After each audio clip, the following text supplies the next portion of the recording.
3일 만에 부활했을 때 예수님이 제자들을 처음 만나요. 3일 만에. 제자들은 어떤 상태? 스승 배신하고 다 도망간 상태 아니야. 다 도망가고 배신하고 스승은 죽었다고 생각했을 때 마음이 지극히 불안했어. 배신, 그 3년을 따라다니는 스승을 배신했단 말이야. 예수님이 3일 만에 부활하셔서 첫 인사가 니네들 왜 나 배신했어? 내가 죽었다 살아난다는 거 니네들 안 믿었어? 이렇게 얘기하지 않아요. 평화를 비노라. 평화를 주노라. 평화는요, 여러분들 언제 찾아오는 거냐면 그 모든 폭풍이 다 지나가고 누릴 수 있는 게 평화예요. 평화. 그래서 나는 여기 여러분들 지금 우리 평창 생태마을에 오셨지만은 제가 요즘 참 많은 평화를 많이 누려요. 저도 인생을 살면서 질곡, 막 폭풍, 뭐 별걸 다 겪었죠. 근데 요즘은요, 그 모든 걸 떠나서 이게 마음이 정말 평화로운 거예요. 여러분 여기 마당에 아침에 탁 이렇게 강 내려가는 걸 보고 앉았으면요, 그렇게 행복해요. 아, 예수님이 이 평화를 얘기하는구나. 그러니까 마음 안에, 저는 지금 마음 안에 미워하는 사람이 정말로 없어요. 예전에는 많았어요. 참. 예전에는 많았어요. 근데 그런 단계들이 다 어느 정도 지나고 난 다음에 내가 이제 평창에 들어와서 산 지 10년이 됐어. 10년. 그러니까 10년 동안 뭐 2년이 있었던 많은 사람들이 이제 떨어져 나가고 뭐 사연이 있었던 많은 사람들이 떨어져 산속에서 여기 한번 마음 먹고 올라오면 하루가 걸리잖아요. 그러니까 웬만한 사람들은 거의 못 와요. 그러니까 사람을 덜 만나고 또 좋은 사람들만 만나니까 평화로운 거예요. 아, 예수님이 부활하고 난 다음에 내가 너희에게 평화를 비노라. 그게 바로 이거구나. 미움, 분노, 증오, 죽어라, 죽여라, 다 떠나고 난 다음에 예수님이 마지막에 십자가에서 부활하고 성취한 게 뭐다? 평화다, 평화. 그러니까 여러분들 마음 안에 미움이 있으면요, 평화를 누릴 수가 없어요. 마음 안에 분노가 있으면 평화를 누릴 수가 없어요. 그래서 용서해야 되는 거예요.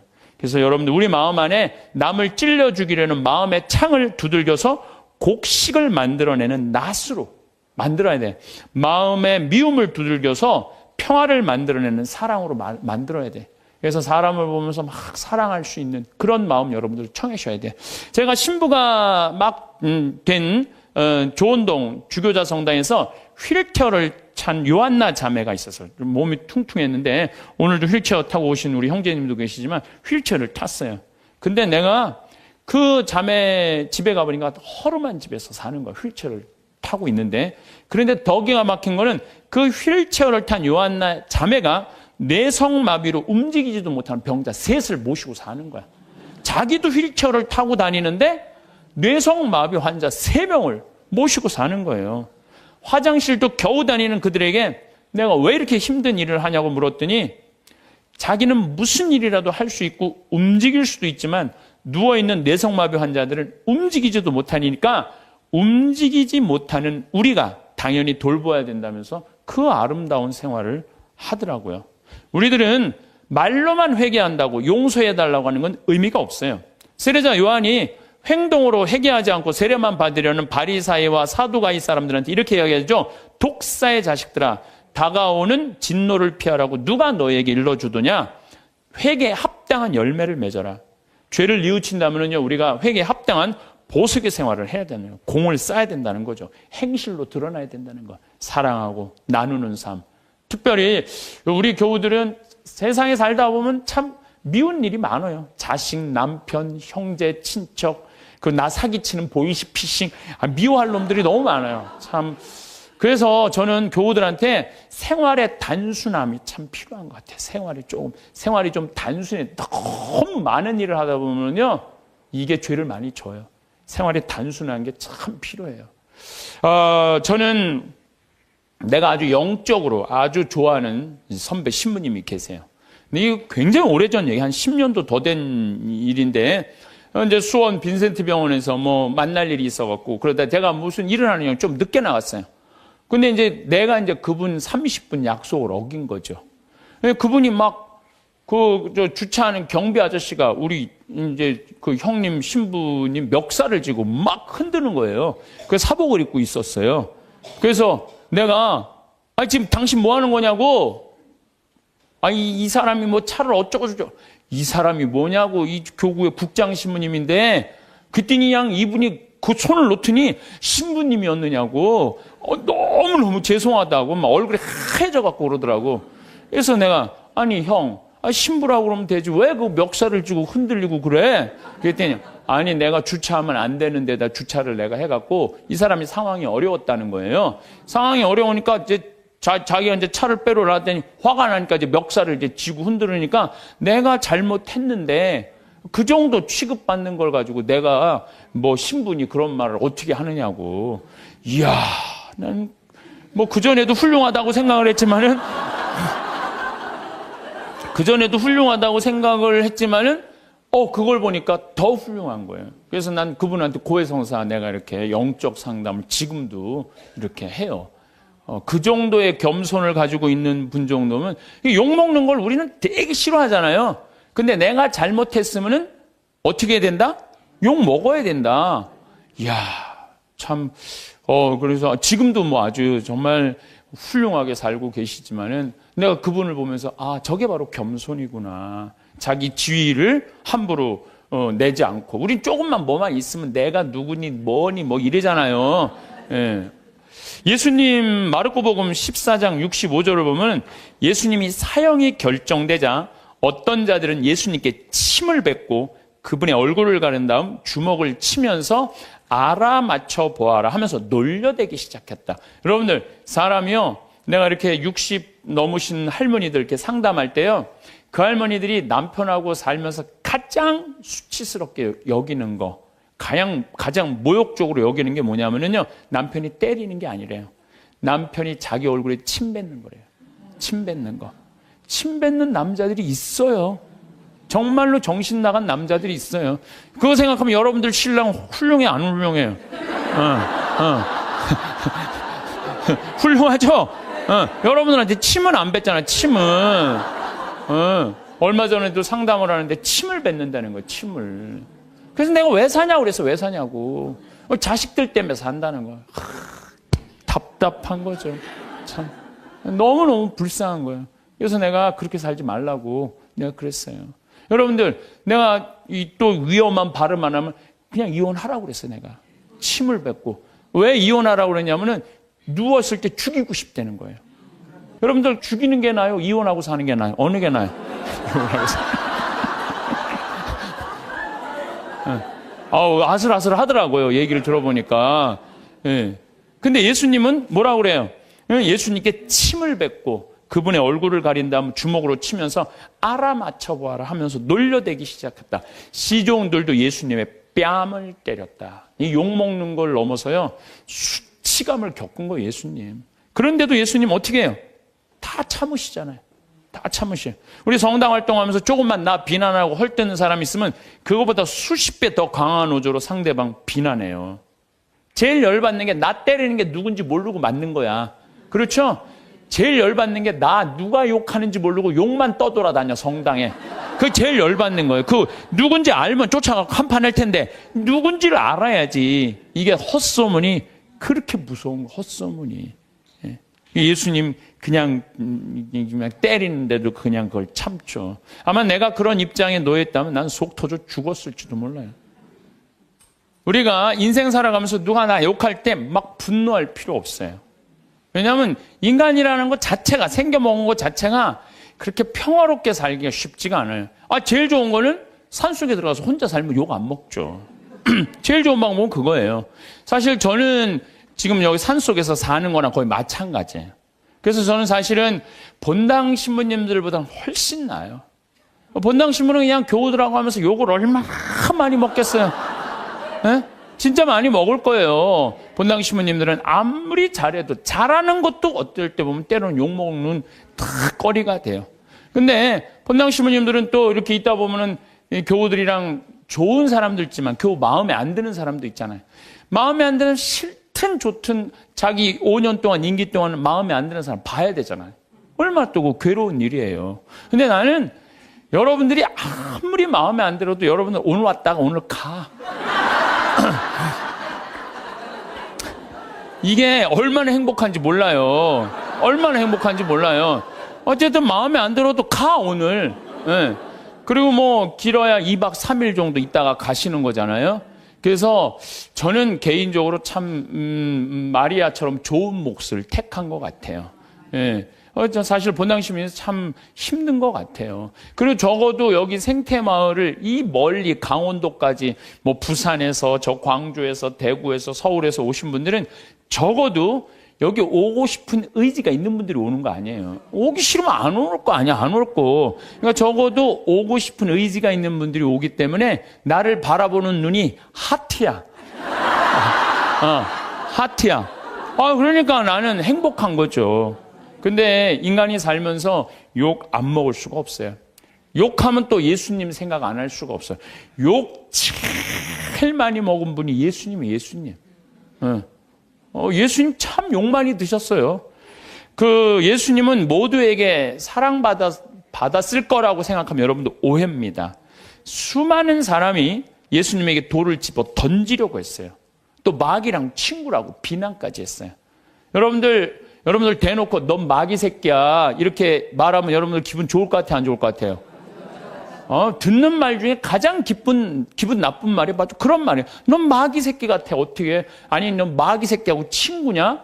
근데 예수님은 마귀하고 베엘제불의 힘을 빌려갖고 마귀 쫓아낸다고 그러잖아요. 마귀라는 그런 욕까지 들으셨고, 마지막에는 모든 예루살렘에 모인 사람들이 어떻게 했냐면 죽이자, 죽어라. 마지막.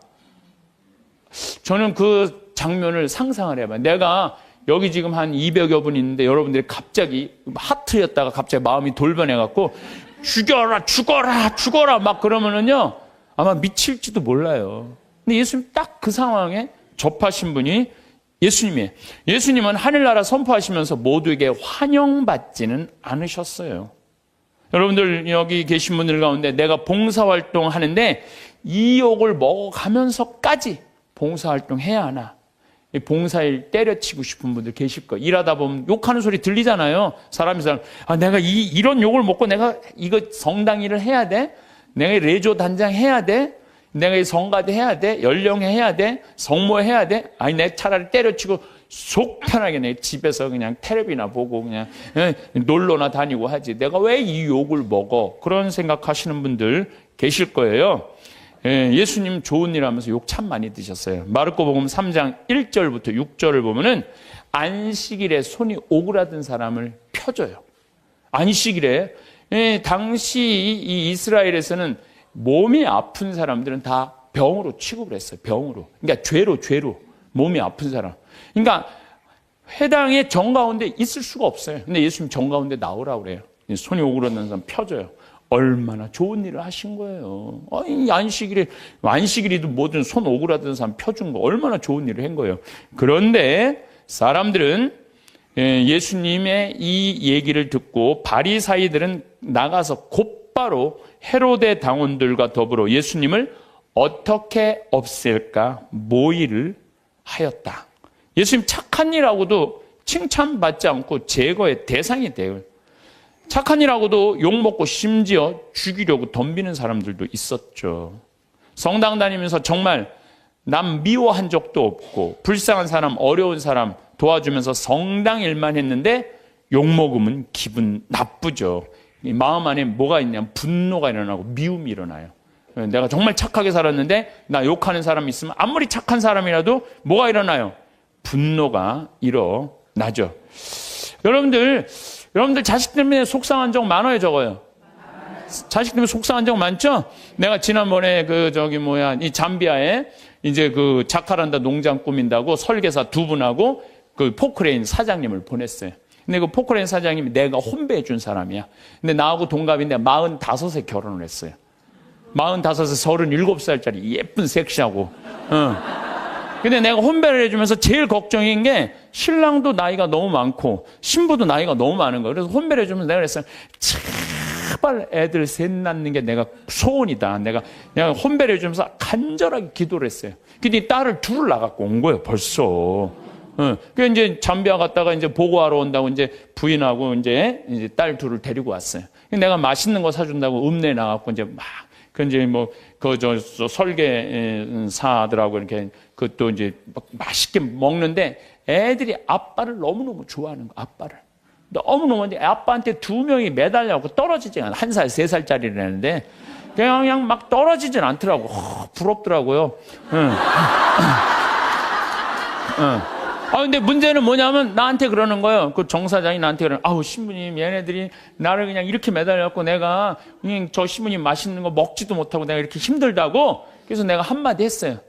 누가 나 달라고 그랬어? 아니, 걔들이 나 달라고 그런 적 있어? 지들이 좋아갖고 늙어갖고 결혼해갖고 나 둘씩이나 낳고. 지들이 좋아갖고 낳았으면 책임을 져야지. 얘네들 때문에 힘들다는 게 말이랑 돼? 여러분들도 마찬가지. 여러분들 자식들 중에 나 달라고 그런 자식 있어요, 여러분들? 나 엄마 밑에서 태어나고 싶어. 그리고 나 달라는 자식 있었어, 없었어요? 없었죠? 다 여러분들이 좋아서 난 거야. 걔네들은 태어날 의지가 없었던 애들이에요, 원래는. 여러분들이 난 거예요, 여러분들이. 그러면 누가 책임져야 돼? 여러분들이 책임져야 돼요. 이것도 똑같아. 우리가 언제 세상에 태어나게 해달라고 그런 적 있어요, 예수님한테? 당신이 좋아갖고 세상 만들어 놓고 우리 창조해 놨잖아요. 창조해 놨는데 인간들이 너무 많은 죄를 짓는 거야. 선택할 수 있죠. 죄를 선택할 수도 있고, 선을 선택할 수도 있고, 옳음을 선택할 수도 있고, 그름을 선택할 수 있는 것을 하느님이 자유를 주셨는데, 우리 인간이 옳음을 선택하거나 선을 선택하는 게 아니라 악을 자꾸 선택하니까 당신이 만들어 놨으니 당신이 책임지러 온 거예요. 책임지러 와갖고 어떻게 뺨 때리고 침 뱉어도 땄으니까 어떻게 참아야지. 그냥 크다 아다 안 되니까 당신이 책임진다고 십자가에 올라와서 죽은 거 아니에요. 우리 책임진다고. 난 그 아버지 마음, 그 부모의 마음을 예수님 십자가에 오죽했으면 저기 올라갔을까. 우리를 얼마나 사랑했으면. 그러니까 예수님 그 침뱉음도 견디셨다는 거죠. 예수님을 믿는다는 건요, 예수님처럼 사는 거예요.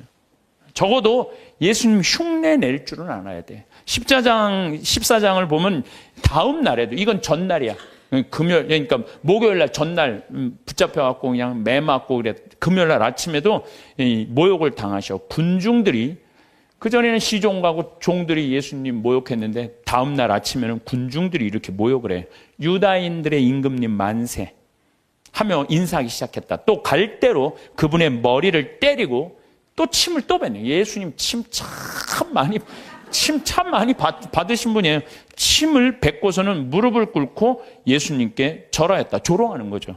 그렇게 예수님을 조롱하고 나서 자주색 옷을 벗기고 그분의 겉옷을 입혔다. 그리고 예수님을 십자가의 못 박으로 끌고 나갔다. 분명 이 군중 가운데는 예수님 일주일 전에 예루살렘에 입성할 때 빨마가지를 흔들고 호산나 호산나 주님의 이름으로 오시니 찬미 받으소서 이렇게 환영한 사람도 분명히 있었을 것 그 안에. 근데 일주일 만에 배신한 거예요. 일주일 만에. 그러니까 여러분들 인생 살면서요, 나 욕하고 누구 배신하잖아요. 그 모든 누구도 이해하지 못할 때 성당에 가서 예수님만 쳐다보세요. 예수님만 보면 예수님 입장하고 내 입장하고 어쩜 이렇게 똑같으냐. 동병상련. 어쩜 이렇게 똑같을까? 그러면은요, 예수님의 그 깊은 성심을, 깊은 마음을 이해하실 수 있습니다. 근데 문제는 우리가 살아가면서 사람한테 너무 의지하다 보면 이런 수치한 모욕, 배신을 겪을 수 있어요. 그러니까 사람은요, 물론 사람을 사랑하지만 사람만 온전히 믿으면요, 우리 인간이 실수해요. 우린 누굴 믿어야 돼? 예수님을 믿어야 돼. 예수님한테 마음을 많이 빼앗기는 사람들은요, 욕 조금 먹는다고 분노하지 않아요. 근데 사람한테 온전히 모든 걸 투신하는 사람은요, 이게 사람들한테 배신을 당하면요, 주체할 수가 없는 거예요. 누구도 다 배신해도 배신하지 않을 분이 한 분 계시잖아요. 예수님. 예수님 생각만 하면 우리가 이겨낼 수 있다는 거죠. 나는 이렇게 미움의 원인이라도 제공하지만 예수님은 무슨 미움의 원인을 제공하셨겠어요? 예수님은 대통령이 되려고 하지도 않았고 돈을 벌려고도 안 했어요. 집 한 채 없으셨던 분이에요. 예수님이야말로 집 한 채 없이. 그리고 왕권을 탐하지도 않고 사랑하려고 온 분이야. 사랑하려고. 가난하고 병든 사람들, 외로운 사람들 친구로 오신 분이죠. 그런데도 사람들이 죽어라, 죽어라, 죽여라, 죽여라 이렇게 합창을 했죠. 예수님은 그런 사람들을 상대로 해서 목에 핏대 올리면서 상대하지 않았어요. 그저 묵묵히 견뎌내셨어요. 여러분들 나한테 험담하는 사람, 나한테 나쁜 소문 내는 사람 어때요? 그런 사람들하고 싸우면 여러분들 어떨 것 같아요? 더 평화로울 것 같아요? 화는 내면 낼수록 해결이 돼요? 일이 더 커져요? 커져요. 제일 좋은 건 무시하는 거예요, 무시. 그런 사람들. 저도 이제 평화방송에 이제 강의 많이 나가잖아요.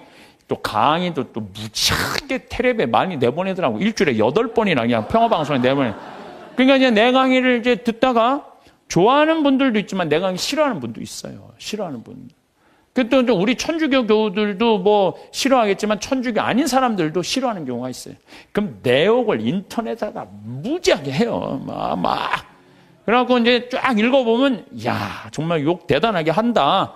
근데 나는 대꾸를 안 해요. 거기서 그래, 제발 황신부 대꾸해라. 그래도 난 절대 대꾸하지 않아요. 네.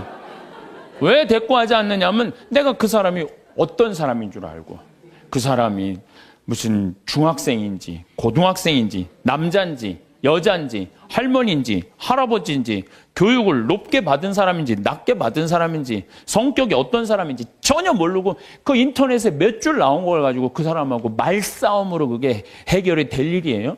그렇지 않겠어요? 우리 인생이 다 똑같은 것 같아요. 여러분들 우리가 바라보는 사람은 상대방의 빙산일각이라고 그러잖아요. 빙산일각. 예? 우리가 이렇게 1912년에 타이타닉호가 갈다가 조그만 빙산인 줄 알고 지나갔는데 이 밑에 엄청난 빙산이 있어갖고 이래갖고 그냥 침몰한 거 아니에요. 우리가 사람을 보는 건 요 꼭대기만 보는 거지 이 안에 이 사람이 할아버지가 어떻게 했는지 할머니가 어땠는지 엄마 아버지한테 맞고 자랐는지 사랑을 받고 살았는지 우리가 알 게 뭐예요. 그냥 요 겉에 드러난 것만 가지고 우리가 사람을 평가할 수도 없고 상대할 수도 없는 문제라는 거예요. 그래서 나는 인터넷에서 절대 대꾸하지 않아요. 네. 왜? 그 사람이 어떤지를 알고 어떻게 알아? 내가 이렇게 눈으로 보고 얼굴을 마주보면 밤새서라도 얘기할 수 있겠지. 근데 그 사람이 막 내가 욕을 했는데 만났는데 막 2m에 막 팔뚝이 막 한 대 맞으면 막 갈 것 같아. 그럼 어떻게 해? 네. 그러니까 우리가 쉽게 이렇게 분노하거나 쉽게 상대한테 싸움을 한다는 게 좋은 게 아니에요. 욕은요, 세상 살면서 기본적으로 먹고 산다. 이렇게 생각하면 속 편해요. 왜? 누가 욕 먹고 살았어? 예수님이 욕 먹고 살았으니까. 예수님이 모욕을 당했으니까 우리도 인생 살면서 조금 모욕당하는 거, 욕 먹는 거, 그 어느 정도, 그거를 이겨내려고 그럴 때 인생이 고통스러운 거예요. 저도 이렇게 살아오면서 그런 나쁜 거는 그냥 무시하고 시간이 지나면 다 없어져요. 시간이 지나면. 5년, 10년이 지나보면 다 없어져요. 그러니까 여러분들 그런 거. 오늘 내가 식사하면서 여고생이 임신했다는 헛소문이 학교에 퍼졌대요. 그러니까 이 헛소문에 죽는 사람들 정말로 많아요. 헛소문에. 그래서 사람들이라는 게 참 그런 문제가 있는 것 같아요. 자, 그렇다면은 우리 인간이 참 죄를 짓고 살아요. 게으르고 나약하고 그 다음에 시기심 많고 죄를 져. 나 같은 죄인도 용서받을 수 있나요? 여러분들 인생 살아오면서 정말로 누구한테도 얘기하기 부끄러운 죄들이 있으시죠? 저는 많아요. 누구한테도 얘기하기 부끄러운 죄들 참 많아요. 근데 나 같은 죄인이 과연 용서받을 수 있느냐? 나 같은 죄인도 과연 용서받을 수 있을까? 저는 예수님이 요한복음 8장에 보면 간음한 여인 얘기가 나요. 그거를 읽으면요 굉장히 위로가 많이 돼요. 이 여자가 간음을 하다 현장에서 잡혔어요. 2000년 전에 간음하는 거하고 지금 간음하는 거하고 이건 질이 달라요. 지금은 너무 쉬운 일이지만 2000년 전에는요 간음하는 게 쉽지가 않아요. 그 다음에 당시 이스라엘 사람들은 어떻게 했느냐면은 다 여자들은 다 가리고 눈만 내놨어. 눈만 내놨어. 그러니까 어떻게 생겼는지도 뭐 눈만 보고도 간음을 한 거예요. 눈만. 이 여자 무지하게 예뻤던 여자예요. 그것만 보고도. 그러니까 이 온몸을 다 가려요. 지금도 이스라엘 사람들이 눈만 이렇게 내놓고 다녀요. 눈만.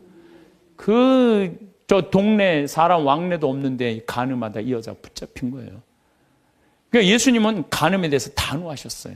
만약에 너희들이 이 우명한 생각으로 여자를 쳐다보면 누나를 빼라고 그랬어요. 그 정도로 예수님 간음에 대해서. 나는 참 그 성서가 너무 괴로워요.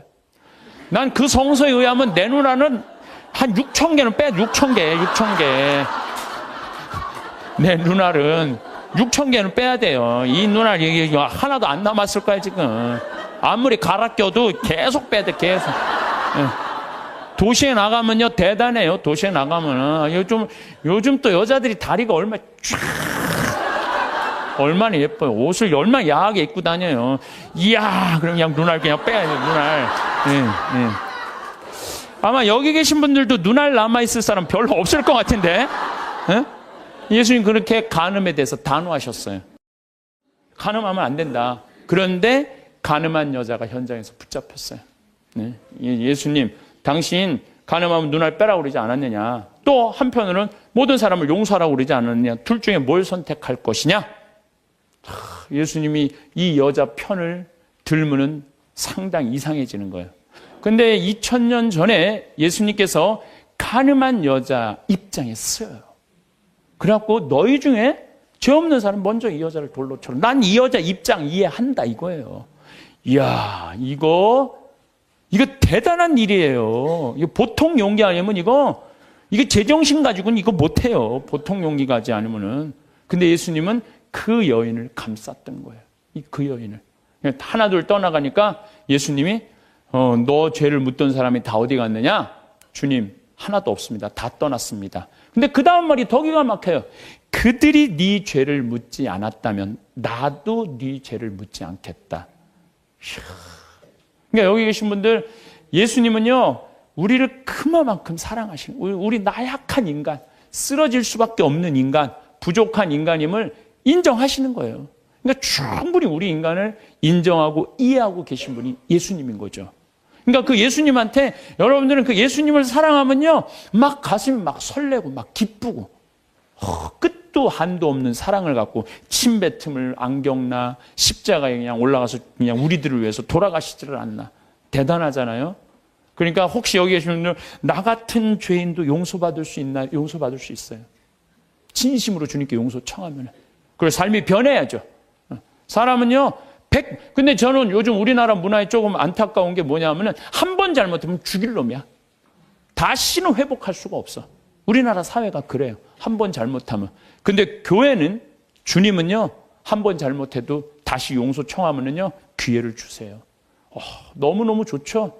여러분들 성당 잘 나온 거예요.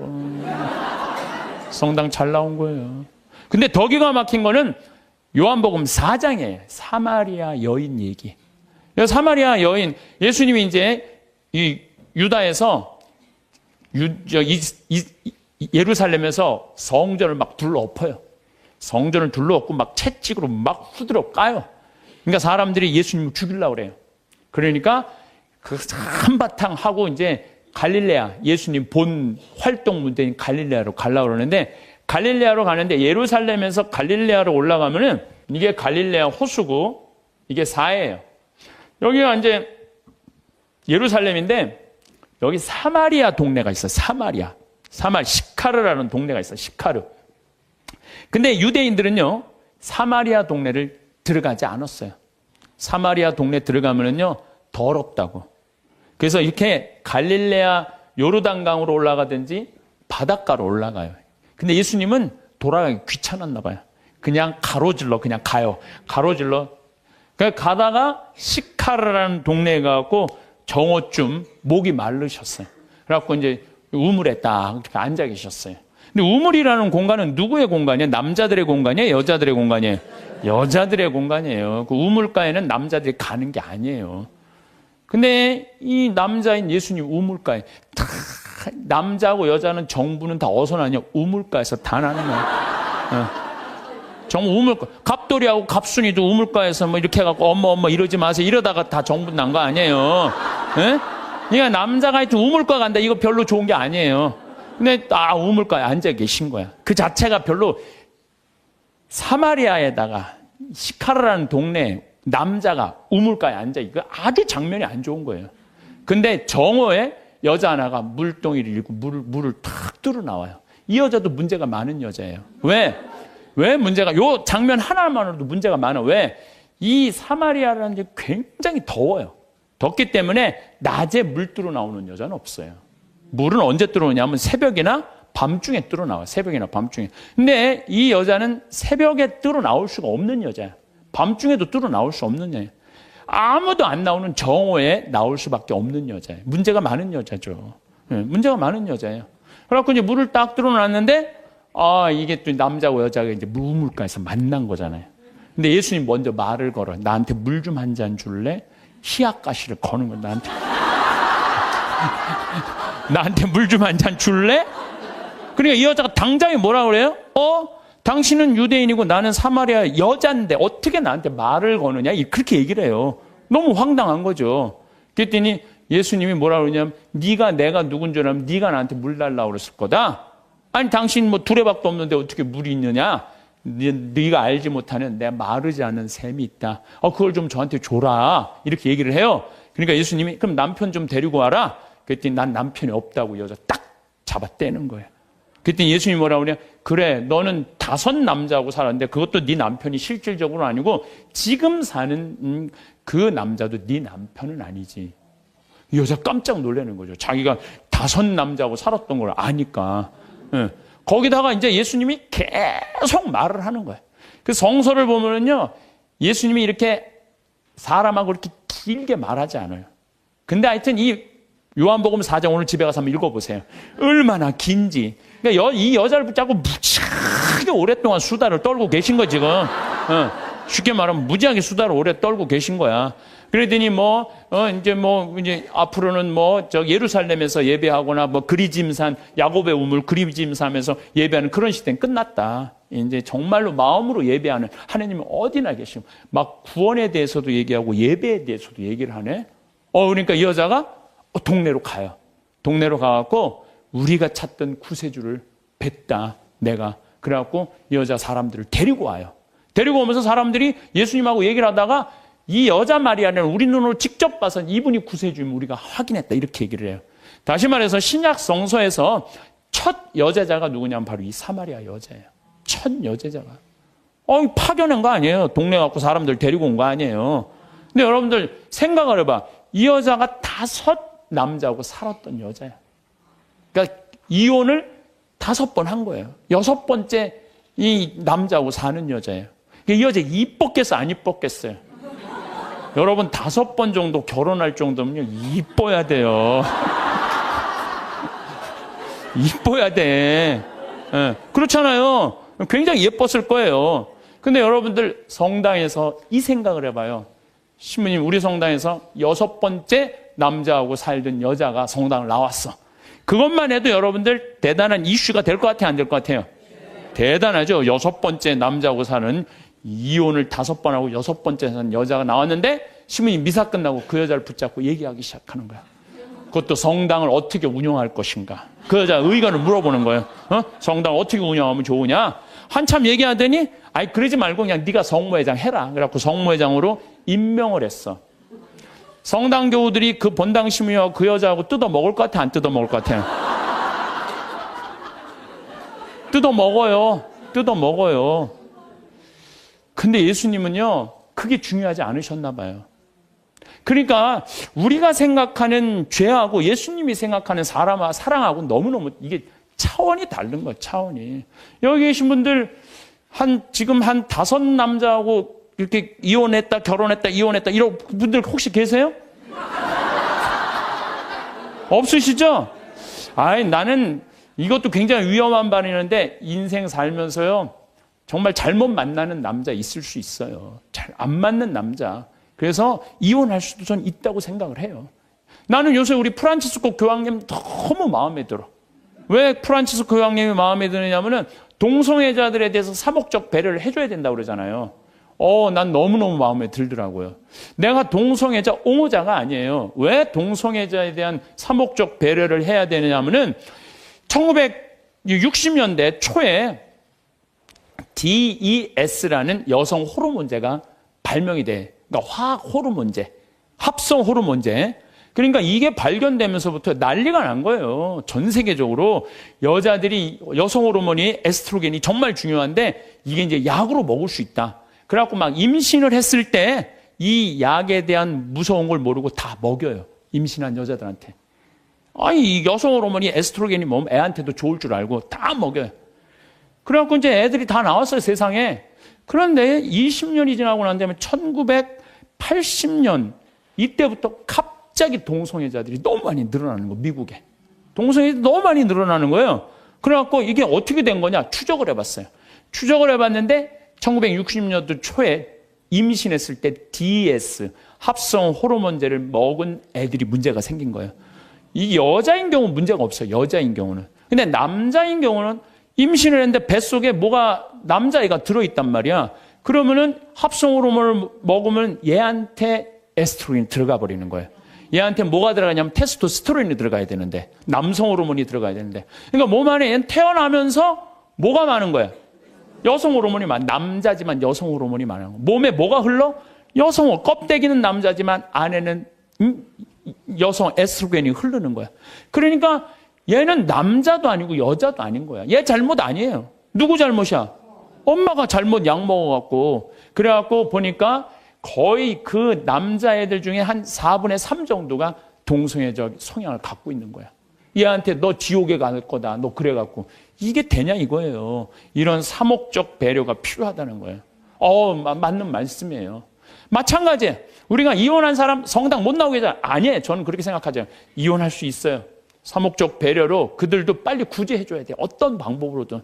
그래서 하느님 앞에서 정말 신앙생활을 할 수 있도록 해줘야 돼요. 예수님은 5번째 산 여자하고도 하늘나라 얘기를 했는데 여기서 구원의 대상에서 제외될 사람이 몇 명이나 될 것 같아요? 다 구원받을 수 있는 거 다. 그래서 저는 이렇게 이 요한복음 4장을 묵상하면서 우리 예수님께서 우리 인간을 얼마나 사랑하는지 그 깊이를 헤아릴 수가 없어. 너무나 많은 사랑을 갖고 계신 분이야. 그러니까 여기 계신 분들 중에 나 같은 사람이 과연 성당 일을 할 수 있을까? 나 같은 사람이 과연 주님의 일을 할 수 있을까? 내가 이런 위선자가 아닐까? 아니에요. 여러분들 진정으로 회개하고 용서 청하고 삶의 변화. 회개라는 게 뭐예요? 삶의 변화되는 거 아니에요? 다시 열심히 살면은 하나님께서 받아준다는 거. 어떤 사람이라도 다 받아준다는 거예요. 근데 우리는요, 죄 속에 gat혀서 이러지도 못하고 저러지도 못하는 사람들 참 많아요. 나는 죄인이야. 밥 먹어. 난 죄인이 무슨 밥을 먹어. 나 안 먹어. 그냥 술만 계속 먹는 거야. 나는 죄인이야. 술만 계속 먹어. 그러면 이 사람은 영원히 구제받을 수 없는 거예요. 예수님은 어떤 죄도 다 용서해 준다. 어떤 죄도. 성령을 모독하는 죄만 빼고는 다 용서해 줘요. 성령을 모독하는 죄만 빼고 다 용서해 줘요. 성령을 모독하는 죄가 뭐예요? 제가 신학교 때 너무 미운 사람이 있었어요. 그래서 지금 돌아가셨어요. 은퇴한 신부님한테 계속 고해성사를. 나 그 사람이 너무 밉습니다. 또 한 달 지나고 그 사람이 너무 밉습니다. 또 지나고 그 사람. 이제 신부님이 나를 아니까 한 7번째 고해를 하는데 신부님이 딱 그러더라고요. 학사님, 하느님의 사랑을 믿습니까? 안 믿습니까? 그러더라고요. 좀 믿는데요. 그랬더니 학사님은 내가 생각하기엔 하느님의 사랑을 안 믿는 사람이라고. 당신이라고. 당신은 하느님의 사랑을 안 믿는 사람이라고. 무슨 말씀이냐고. 당신이 고해성사를 받으면 하느님께서 온전히 용서해 줬다. 그럼 그거를 믿어야지. 왜 못 믿고 7번이나 똑같은 죄를 고백하냐 이거야. 그게 바로 성령을 모독하는 죄. 성령을 모독하는 죄. 하느님의 은총을 온전히 믿어야 되는데 그 하느님의 은총을 안 믿는 거야. 용서 받았을까? 아니야, 안 받았을 것 같아. 또 가서 확인해보고 용서 받았을까? 안 받아. 또 가서 이게 성령을 모독하는 죄라는 거예요. 나도 보좌 신부 때 고해성사를 교주면은 이쪽에서 고해성사를 줬어. 그러고 다 사죄를 해줬어. 근데 이쪽에 문 열면 이쪽 여자가 여기 와서 또 하는 거예요. 고해성사를. 진짜로 또 하는 거예요. 1년 내내 계속. 그래서 막 신경질을 왜 자꾸 벌써 이미 죄를 고한 사해 줬는데 왜 하느님의 자비를 안 믿느냐고. 이 자매가 그러는 거예요. 나는 용서 못 받은 것 같다고. 하느님의 사랑을 못 믿는 거죠. 무한한 하느님의 사랑을. 그럼 우리가 회개가 뭐가 필요해? 종교가 뭐가 필요해? 용서가 없다면. 그러니까 하느님은 우리를 용서해 주셔요? 안 용서해 주셔요? 용서해 주세요. 그러니까 여러분들 하느님의 사랑을 간절하게 믿으시라는 거예요. 윤동주 씨가 서시라는 걸 썼죠. 죽는 날까지 하늘을 우러러 한 점 부끄러움이 없기를. 잎새 이는 바람에도 나는 괴로워했다. 별을 노래하는 마음으로 모든 죽어가는 것을 사랑해야지. 그리고 나한테 주어진 길을 걸어가야 되겠다. 오늘 밤에도 별이 바람에 스치운다. 참 내용이 좋은 것 같아. 죽는 날까지 하늘을 우러러 한 점 부끄러움이 없기를. 이런 마음으로 살아가야 돼요. 근데 뭐 나는 그냥 하늘을 우러러 그냥 부끄러운 일 천지인데 어쨌든 마음만은 그래야 된다는 거죠. 잎새 이는 바람에도 나는 괴로워했다. 양심의 소리, 주님께서 우리에게 들려주는 양심의 소리를 들어야 된다는 거죠. 별을 노래하는 마음으로 모든 죽어가는 것을 사랑해야지. 이 시는 거꾸로 들으면 돼요. 별을 노래하는 마음으로 모든 살아있는 것을 사랑해야지 하고 똑같은 것 같아요. 그래서 여러분들, 제가 별 참 좋아하는 소년이잖아요. 어제도 내가 여기 새벽 1시에 수소성당 강의 이제 우리 평화방송 팀하고 하고 새벽 전부 다 별 보셨죠? 우리 촬영팀들. 얼마나 별이 예쁜지 몰라요. 이 세상에 태어난 건 축복이에요, 축복. 근데 그냥 행복한 마음으로 그 별을 바라야 그냥 미움 때문에 땅바닥만 쳐다보면요, 그 별을 못 봐요. 근데 요즘 현대인들은요, 하늘을 볼 생각을 안 해요. 그리고 나한테 주어진 길을 걸어가야겠다. 오늘 밤에도 별이 바람에 스치운다. 좋죠? 다시 한번 이거 읽어드리도록 하겠습니다. 서시 윤동주. 죽는 날까지 하늘을 우러러 한 점 부끄러움이 없기를. 잎새 이는 바람에도 나는 괴로워했다.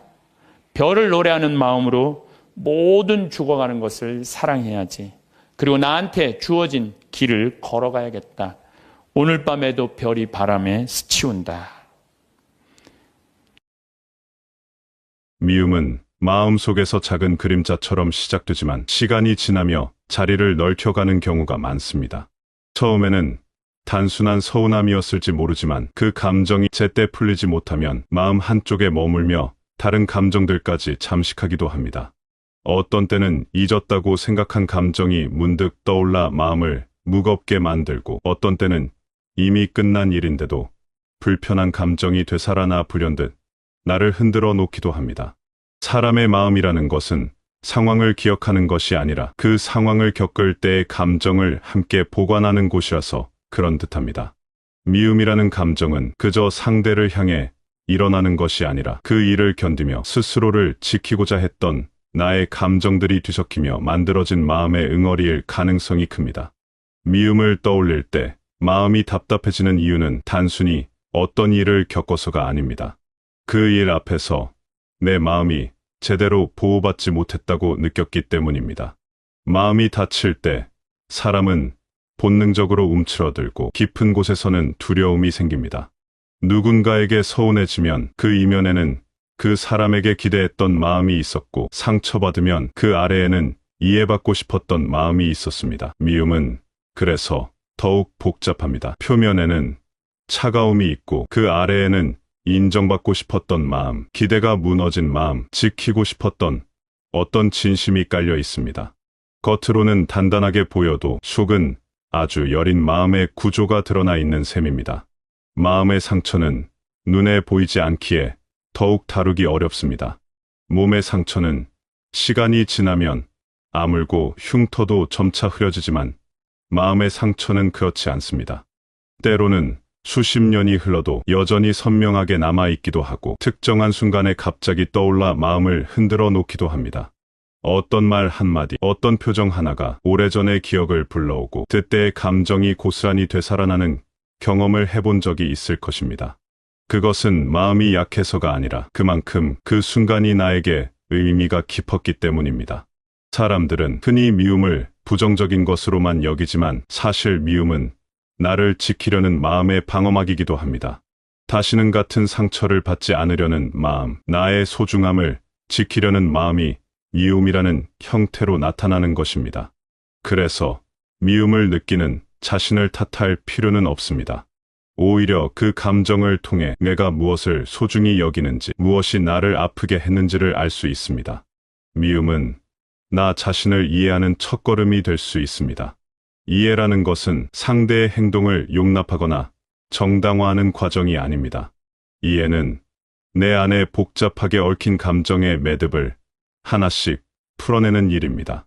어떤 감정들은 오래 두면 더 단단하게 뭉치기도 하고 스스로를 방어하기 위해 마음이 더 굳어지기도 합니다. 하지만 이해의 과정은 단단해진 마음을 스스로 부드럽게 만드는 일입니다. 마음이 굳어 있을 때 세상은 자꾸 날카롭게 느껴지고 나를 건드리지 않으려는 것조차 공격처럼 생각될 때도 있습니다.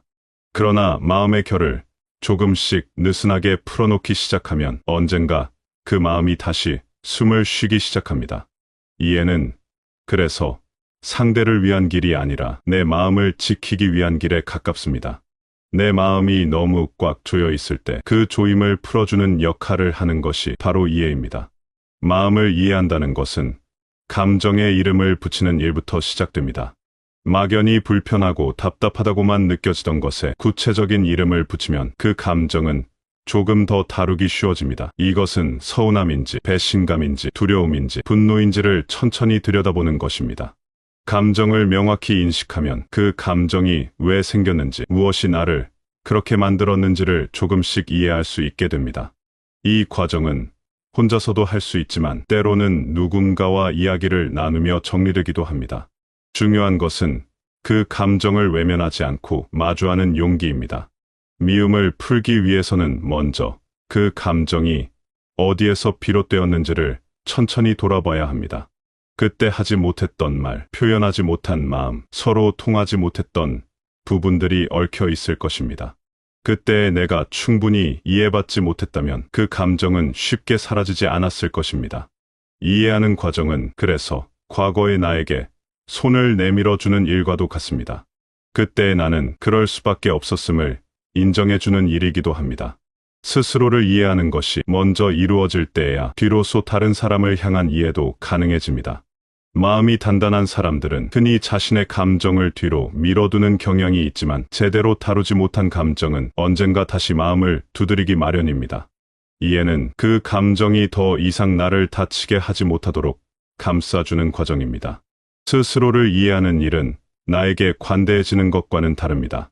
오히려 나의 한계를 인정하고 그때의 상황에서 내가 할 수 있었던 최선을 인정하는 일입니다. 누구나 완벽하지 않으며 모든 상황에서 지혜롭게 대처할 수는 없습니다. 그때 나는 그 상황에서 할 수 있는 만큼 했고 견딜 수 있는 만큼 견뎠습니다.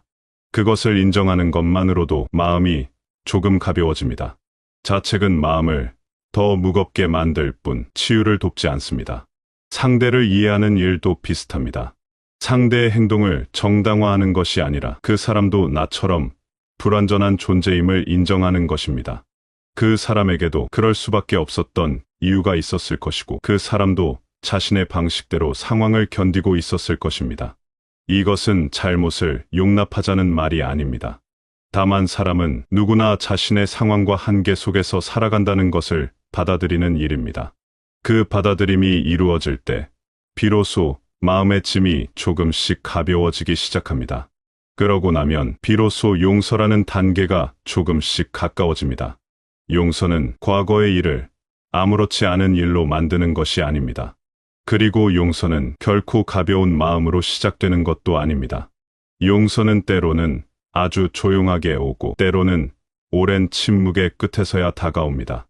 용서는 상대에게 잘못이 없다고 말하는 일이 아니라 나 스스로가 그 감정의 무게에서 벗어나겠다고 선택하는 일입니다.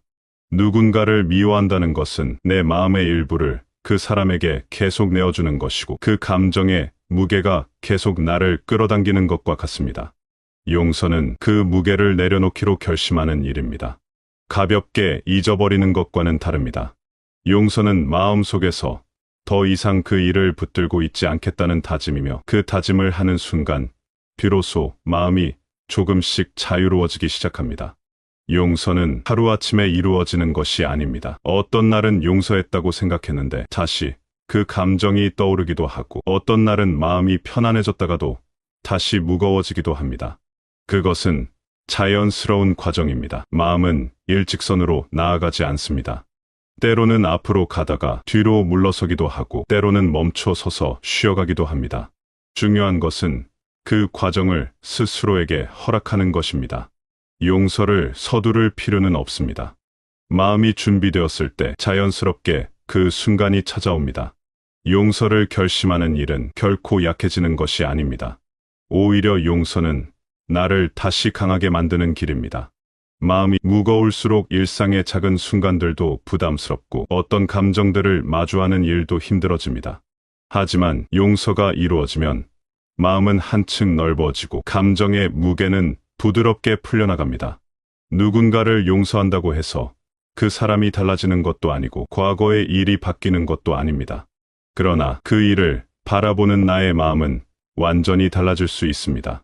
마음에 쌓여 있던 미움의 무게가 조금씩 사라지기 시작하면 그 빈자리에 다시 평온이 들어섭니다. 감정이 흘러가는 자리는 다시 따뜻함이 머무는 자리가 됩니다. 용서는 상대에게 주는 선물이 아니라 나 자신에게 주는 선물입니다. 용서를 통해 가장 먼저 자유로워지는 사람은 바로 나 자신입니다. 미움에 묶여있던 마음이 풀리면 그 에너지를 다른 곳에 쓸 수 있게 됩니다. 더 의미 있는 일에, 더 소중한 사람들에게, 나 자신을 돌보는 일에 마음을 쏟을 수 있습니다. 미움은 많은 에너지를 소모합니다. 그 감정을 유지하는 것 자체가 마음을 피곤하게 만듭니다. 용서는 그 에너지를 되돌려받는 일입니다. 용서는 관계를 회복하기 위한 과정이 아닐 때도 많습니다. 어떤 경우에는 거리를 유지하는 것이 스스로를 지키는 길일 수도 있습니다. 하지만 그 거리 속에서도 마음의 짐을 내려놓고 살아가는 것은 충분히 가능합니다. 마음에 오래 머물던 감정이 풀리면 새로운 것을 받아들일 수 있는 여유가 생깁니다. 용서는 그 여유를 만들어주는 과정입니다. We were in love that never meant to stay. Some things are real, even when they fade.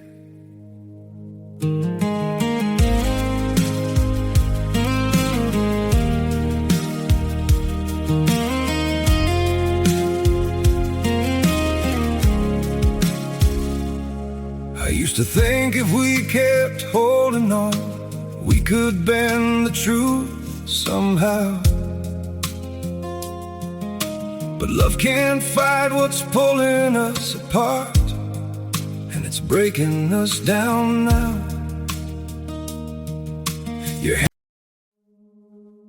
We were in love that never meant to stay. Some things are real, even when they fade.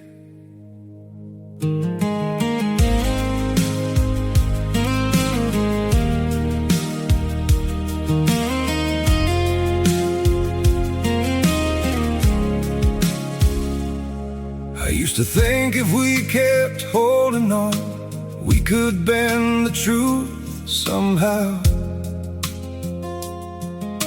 But love can't fight what's pulling us apart, and it's breaking us down now.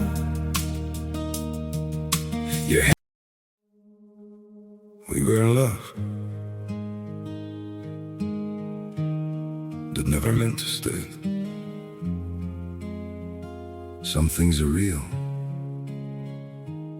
even when they fade.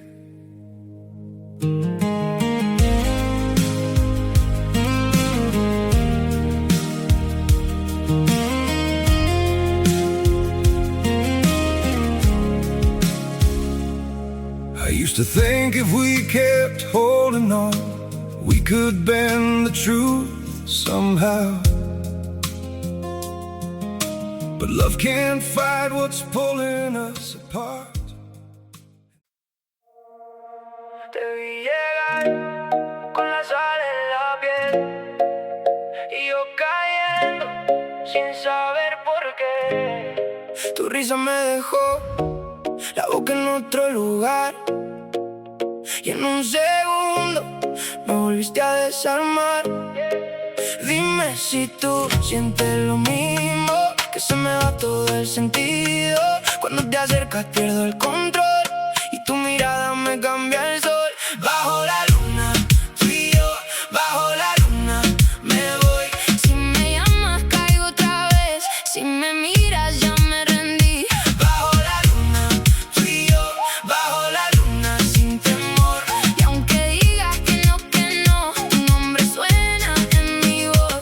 piel mojada después del calor. Yo con la cara pegada a tu olor. No me hace falta ninguna explicación. Si tú me besas se me enciende la razón. ¿Y qué le hago si eres mi error? Mi dulce guerra, mi mejor canción.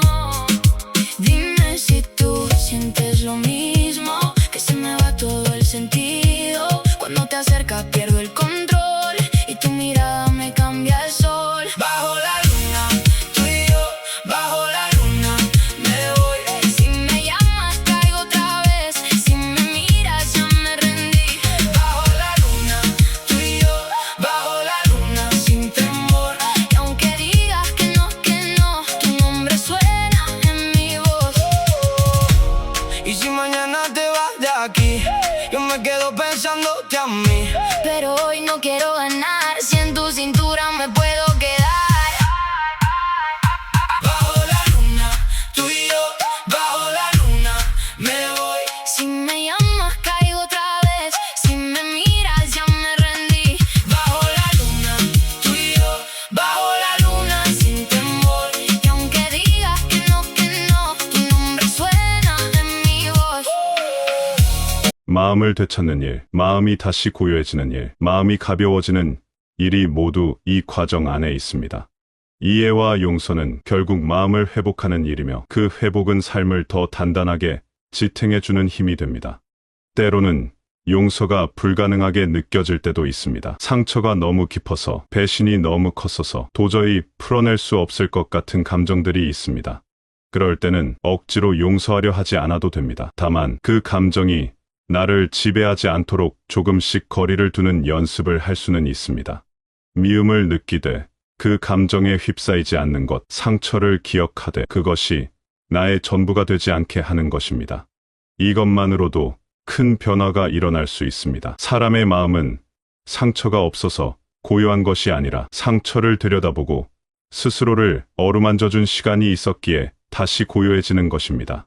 미움을 넘어서 이해로 나아가고 이해를 지나 용서에 닿게 되는 과정은 마음을 다시 밝게 만드는 길입니다.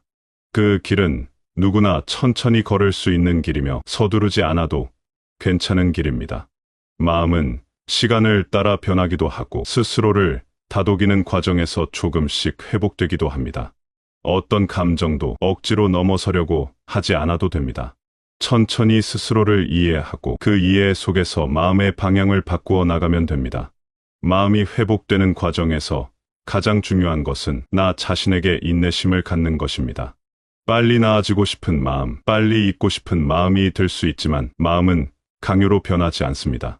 오히려 서두르면 더 깊은 곳으로 감정이 숨어버리기도 합니다.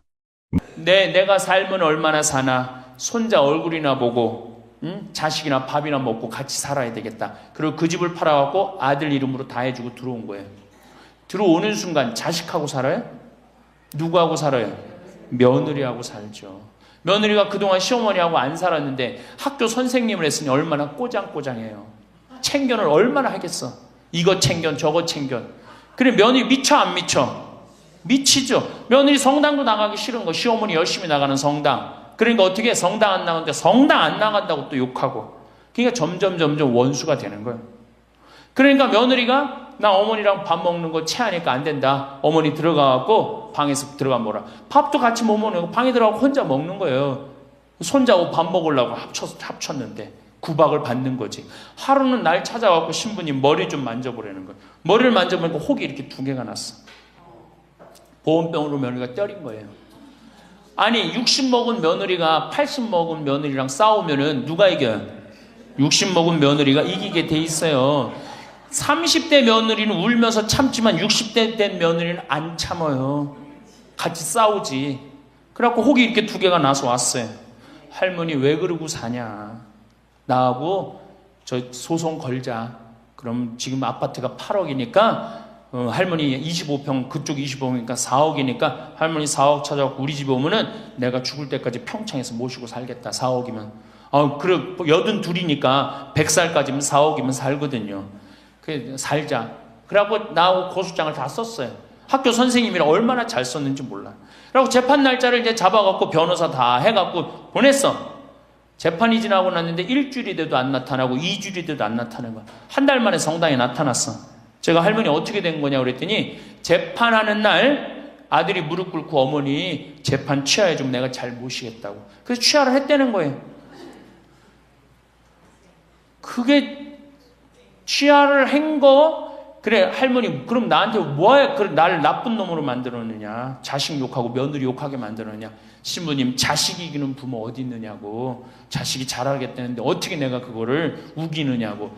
이미 80 넘어서 자식 아니에요. 왼수예요, 왼수. 그래갖고 할머니 이제 자식한테 맞고 살던 나한테 찾아오지 말아라. 3달 됐는데 새벽에 전화가 왔어. 신부님 저 마리아예요. 그래서 어떻게 된 거냐 할머니, 왜 성당에 요새 안 나타나느냐 그랬더니 그 집에 사는 게 너무 괴로워서 스스로 전라도에 있는 양론에 들어간 거예요.